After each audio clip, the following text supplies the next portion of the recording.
It's snowing again, but that doesn't matter because we got a big day today. So let's get to it.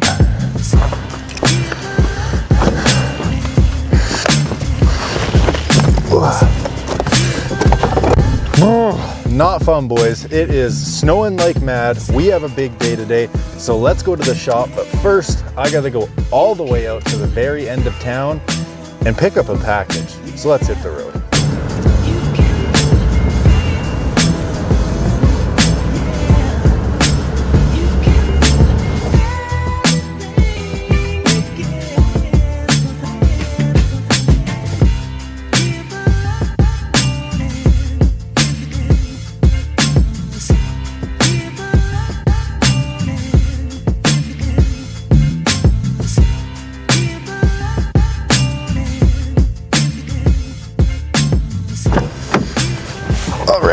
Well, we just drove all the freaking way out here and it doesn't seem like anyone's here. And it really seems like kind of a sketchy place. So I don't know where my stuff is, but we're going to the shop now, boys. Let's get the shop day started. Hopefully my package isn't lost in the middle of nowhere. But regardless, we're going to the shop now because we have a lot to take care of. So I just want to talk about the Civic here really quick as we're driving back to the shop. You know, we've done a lot of work to this car, and this year can kind of go one of two ways, I guess. Basically, option number one is we keep the Civic boosted and don't revert it back to NA and take that money from putting it back to NA and trying to K-swap it and roll that into a new car that comes factory with a K-swap. If we get a new car that has a K-series in it, like a Civic Si, an RSX Type S, it's probably gonna be like my new daily. We'd get rid of the Accord, keep the truck that we're in now, and keep the Civic boosted. So essentially we can either K-swap the Civic, probably K24, and just keep it NA, or we can keep it B-series boosted and buy a car that comes factory K-series, which I think would be really cool and add another build to the channel. Even though it's not going to be a build that's as crazy as the Civic, by no means is it going to be like full like race car spec with all this crazy stuff. It's going to be still a daily driver, right? So like that still means like we can do wheels, tires, coilovers, camber kit, exhaust, intake, maybe even a K-Pro. So it doesn't necessarily mean not a build, but it's not going to be to the extent of the Civic, although it would be really cool. So that's been a big thing on my mind. Would you guys rather see the Civic stay B-series boosted or go back to NA and get a K-series in it? Or would you prefer to see a new car on the channel that comes factory with a K-series, TSX Type S, RSX Type S, Civic Si, 8th gen, things like that? Let me know in the comments. But for right now, let's pick it back up once we get to the shop because I kind of got to figure out where my package is that's now lost. All right, boys, back at the shop now. Let's get this place opened up because we got a lot to talk about on our Civic today. So I'm gonna get you guys propped up all nice and neat. Let's turn some lights on in here because it is rather dark right now. Boom, we have light. I think I want to put these banners vertically. Every time I see like the Nabori style banner that has like these tags on it, they're always hung vertically and I did them horizontally.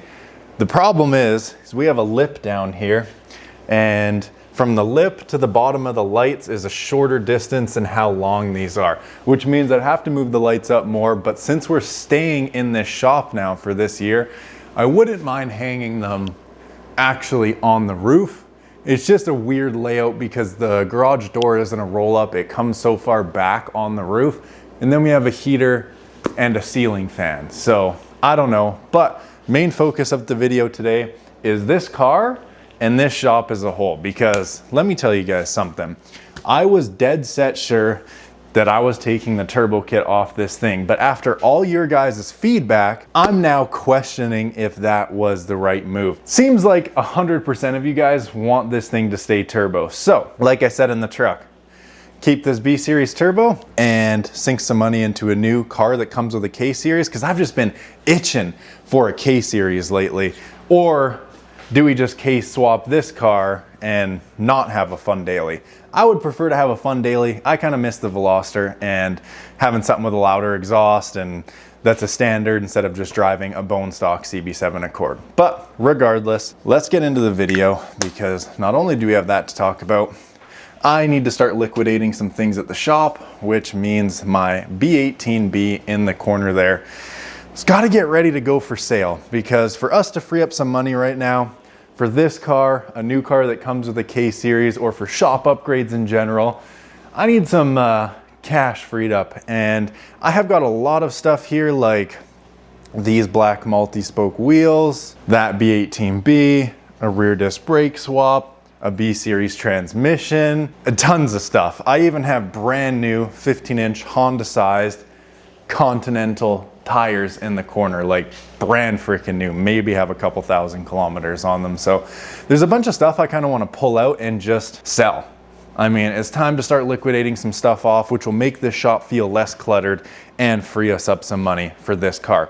Now, biggest issue I have with my Civic right now is simply the fact that it handles like shit. When we turboed this car, I went ahead and put a traction bar on it, because Honda's front wheel drive, lightweight, lot of power, they like to torque steer you off the road. So I put a traction bar on it and it does its job. In a straight line, you can take your hands off the steering wheel and this thing tracks dead straight. But the caveat to that is you sacrifice basically all of your cornering. Hell, even if I'm driving at the speed limit and I go to take a corner with this car, the tires will literally chirp, because there's no flex in the front control arms to be able to, well, essentially hug the road, because they're fixed in place from a traction bar. Now, it's perfect if this was a drag racing car or a roll racing car, but at the end of the day, it just isn't. It's not that car. This is my fun car. I like to go drive and drive hard, in the sense of taking corners, ripping back roads, maybe getting into some autocross and things like that. But I put a traction bar on it and I quickly found out that it's really good to go in a straight line now, but this car sucks in the corners. So I think I'm gonna go ahead today and maybe take that off, as well as get some things listed on Marketplace. If you want anything, you know where to get it. Hit me up on Instagram in the DMs. Let's get this B18 pulled out and listed for sale. This will give us a really nice chunk of change to work with for either getting a car with a K Series in it from factory, or freeing up money to put back in the Civic. This transmission I have down here is in the way and it is filthy. One of these days we should take it outside and freaking wash it, because this thing's vile. I mean, this whole ass table could slide down more. Let's do it. It's still not hooked to the wall. What do you do?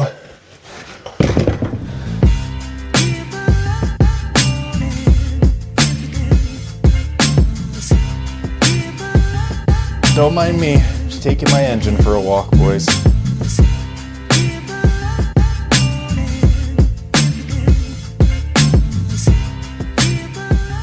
Out front and center, we have our B18B.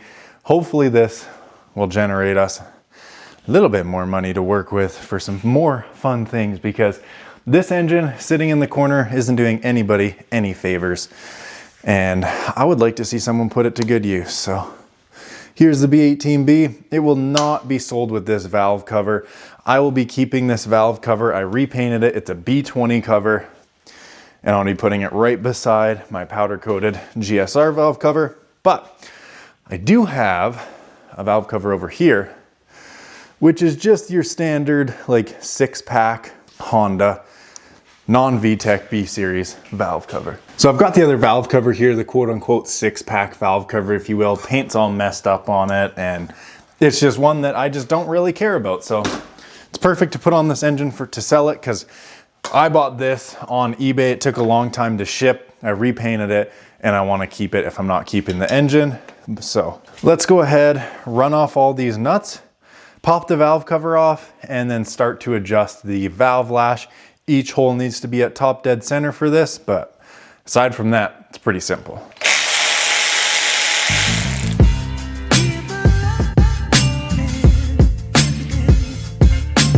Now that everything's organized, this is so much nicer to work with. I love getting the shop dialed in, boys. Now that we're gonna be here for probably another year, it was long overdue to get this place dialed in.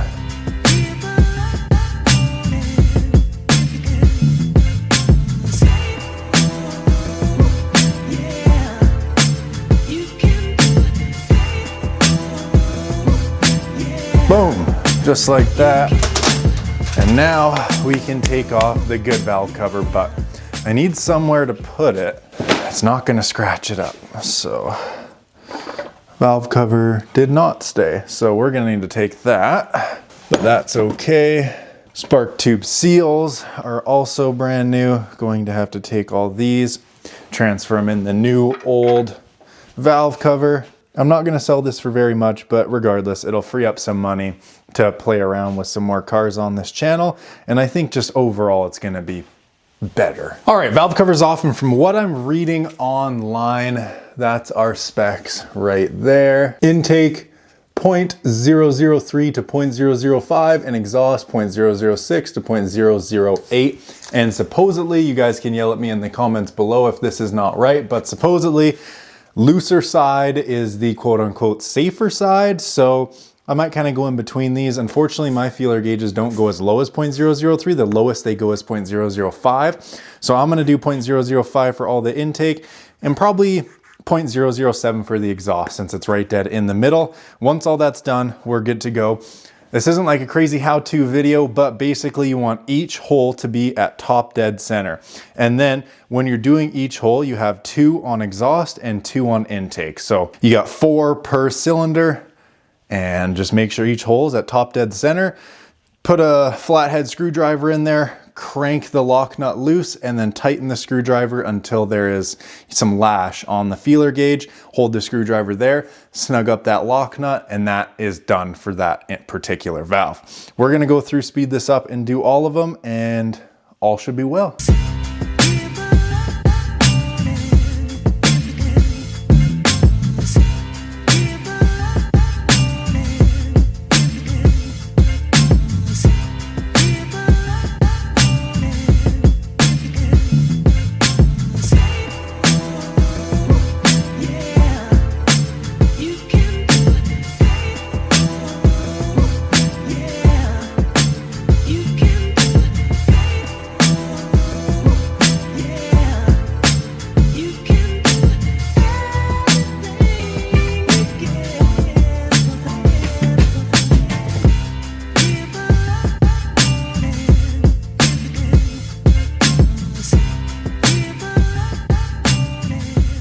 Just to give you guys a bit of a better understanding, that's what I'm talking about. Your flathead's gonna go in that little slit, and then you're gonna crack the nut loose and then tighten or loosen the flathead until the lash is set. And you're wanting to put your feeler gauge in between the arm that comes off this nut and the cam. So when the cam is at top dead center, the lobe will be in a different position than this, and we should be able to get a proper lash just like that. All right, boys, so I've got all of cylinder number 1 done. Here are our specs right there. I went 0.05 on the intake, and I went 0.8 on the exhaust. Now, here we are. You guys can see that. 0.05 on the intake. Slight bit of drag over here. Slight bit of drag. And then if we go ahead and flick out the 6, 7, there it is, 8. And then we come over here. Slight bit of drag. Come over here. And slight bit of drag. So I'm gonna go ahead and repeat that process on all the other ones. To make sure your pistons are at top dead center, just look up a diagram, but when this up logo right here is at the very top, that's cylinder 1. And then when the up logo is here, that's cylinder 3, up logo is here, that's cylinder 4, and the up logo right here where I just finished at is cylinder number 2. 1, 2, 3, 4. So that's the order you do it. Basically went 1, 3, 4, 2, and we were all set. Another foolproof way to see if they're at top dead center is putting an extension or a screwdriver in here and just watching it until it comes all the way up at the top. And then you know that that hole is at top dead center. But it's best to find the markings for which is which, and you'll be good to go. 2,000 years later. Okay, boys, a little bit later, and we are done with the B18B. Valve lash is adjusted. Now let's go ahead, transfer the old valve cover gasket onto the new old valve cover, stick the valve cover back on, and we are good to post this thing up.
All right, guys, and after that, valve lash is done, old valve cover's back on. Let's take photos of this thing and just get it out of here.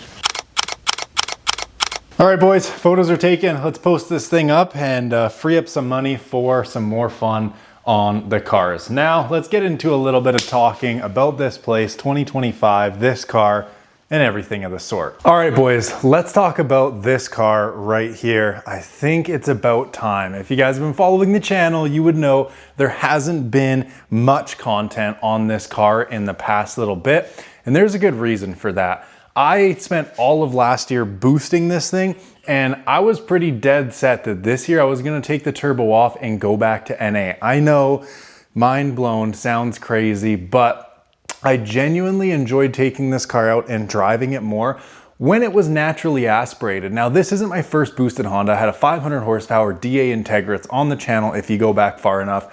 Fully forged B18 C1 DA Integra with a huge turbo kit on it, ram horn manifold, and it made 500 wheel horsepower. And I've done the turbo thing with Hondas a lot, and I've just come to find out that I prefer driving these cars better when they're naturally aspirated. Now, that doesn't mean I hate the turbo by any means, but I do just enjoy taking it out more NA. And there's a reason for that. When you take this thing out boosted, any boosted car or any boosted Honda, high compression plus boost, the Integra did this too. You beat on it, you beat on it, you beat on it in the summer, it gets hot and there's nothing you can do. You just gotta chill out, you gotta cool down.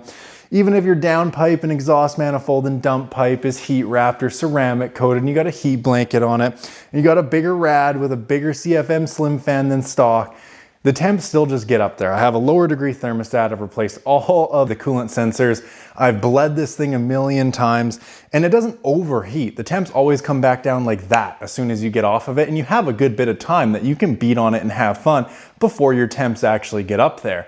But it does happen, and that's just not something that you have to worry about when this is NA. And it kind of goes back to it's funner to drive a slow car fast than a fast car fast. When this was slow, i.e. NA, I could beat on this thing all day long and it wouldn't give a damn. Now that it's turbo, I can't beat on it all day long because it will give a damn, and there will come a point where I gotta just chill the hell out and let this thing cool off. That's fine and dandy. I just had more fun NA. But as we all know, this B16 is a 1.6 liter. B16, it's a 1.6 liter. It has zero torque and even full bolt-on and tuned. It was fun, but you could definitely tell that there was something missing in the form of torque. This thing was not torquey at all. Therefore, I was thinking about putting it back to NA, kind of be giving you guys like a what the hell is this guy doing, and then surprising you with a K swap. Now a K24 is what I'd want to do in this. Whether we use a K20 head or build the K24 head, that's to be determined. But the 2.4 liter, the big block Honda, the K series, I've been itching to get a K series. I've been doing B series for 7+ years now. The boosted Integra, this car with the non-VTEC 18, then NA with the VTEC B16, and yada, yada, yada, and now it's boosted. I've just been itching to do a K series. Do I love B series? Do I hate them? I absolutely love them. B series are fantastic engines. They're severely underrated in today's world with the rise of K series, but I've done them for so many years. I love them to bits, but I just want to try a K series. And then it kind of sparked in me. I've posted polls on my Instagram and TikTok. If you guys don't follow that, I'll put a link right now. It's also in the link tree in my bio, and check out my Amazon store if you haven't yet, because we just opened that. But I've been posting polls about boosted versus NA, and 100% of the time boosted wins. So I thought, kind of want to get rid of the Accord and have something more fun to daily, because this just isn't a daily. Like, it gets hot, sitting in traffic, stop, start. It's just not made for that. It's meant to go hit the back roads, hit the track, have fun, and that's it. Sitting in traffic with all the heat and not even being able to boost, it's not a good daily driver. Solid engine mounts, no radio, no HVAC. Like, it's just not something you want to daily. So I've been thinking there's a lot of cars that come with K series, RSX, CSX, TSX, Civic, 8th gen Civic SI, that we could sell the Accord, sell that engine, sell a few more things, buy one of those, and then start a new build on that. Still, while building this in the background, tinkering on a few things. I really want to get into handling, and I'll get into that in a second. But a new car as my daily that has a K series would kind of satisfy my K series sweet tooth that I want to do with this car, allowing me to leave it boosted in a B series and go out on the weekends and rage it and do more POV drives for you guys. I'm going to get an action cam this year, and we're going to do a lot more POV drives because my comments are flooded with, do you ever drive the thing? Can it even do a burnout? I've never seen this thing drive. Have you ever done a driving video? And I have. You just got to look through the channel. I've done a fair bit of driving with this car. I've done the tuning sessions and everything, but when you build something like this, I kind of just want to put the camera down and go enjoy it for what it is for myself. I know you guys want to see it as well, and that's perfect. I plan to do tons more POV drives this year. But if we sell the Accord, get a new daily with a K series, do a mini build on that, coils, wheels, exhaust, intake, maybe a K Pro, that would be really cool too. But I want to know what you guys want to see from the channel. Do you want me to put a K series in this car and not have a fun daily and just keep working on the Civic? Or do I buy a new daily with a K series in it and build that alongside this boosted B series EG hatch? You guys let me know. Now, one big thing I want to fix with this car, whether it stays boosted or not, is the handling. So let's talk about it. Now, this car is an absolutely fantastic car, and before I had it boosted, it handled amazing. If you guys remember a few years ago, we did the K-tuned upper, lower control arms, coilovers, we got solid Yonaka bushings in the rear trailing arm, we replaced every ball joint, every wheel bearing, everything suspension related to this car. The only thing we haven't delved into a whole lot is strut brace, X-brace, and a rear sway bar. With a front wheel drive car, I hear that EGs, EKs, you don't really want a front sway bar. It can promote some sort of driving habits that you just don't really want to get into. Slap a rear sway bar in this car, brace the chassis with a couple strut braces, X-braces. These things handle like weapons. I never did get around to that, and it handled good just with the full suspension rebuild, coilovers, and the K-tuned arms and camber kit. Now, when I turboed this vehicle, I put a private label MFG traction bar on it. And as good as it is for what it does, it makes this car handle like shit. I don't mean that in a bad way, but it is a bad way, because you put a traction bar on and it handles amazing in a straight line. You can hit boost, take your hands off the wheel, and this thing will track dead straight. But that's not really what I want. There is some drag racing around here, but there's not much highway roll racing, this and that you see coming out of, you know, the States and LA and stuff, and people going on the highways and racing and doing crazy shit. That just doesn't really happen here, and it's just not for me. I'm a driver. I really like hitting the corners, hitting the apex, trail braking, and learning how to utilize left foot braking, heel toe and things like that. I like actually driving and not just being the fastest guy in a straight line. If you like the straight line stuff, that's perfect. That's great. I'm not trying to knock you for that. I think that stuff's really cool. But I just like driving and driving hard in the sense of cornering and things like that. And the traction bar is the biggest thing that I put on this car that actually ruined the car. It was to be expected. I know it would eliminate the torque steer and stuff, and I knew it would make it handle worse, but I didn't know how much worse. And yes, I've tried to adjust it, but you go around a corner at the speed limit in this thing and the front wheels literally chirp, almost like it's got a welded diff, because there's no flex in the front control arms to kind of hug that corner and grip the road. And it really ruined it for me.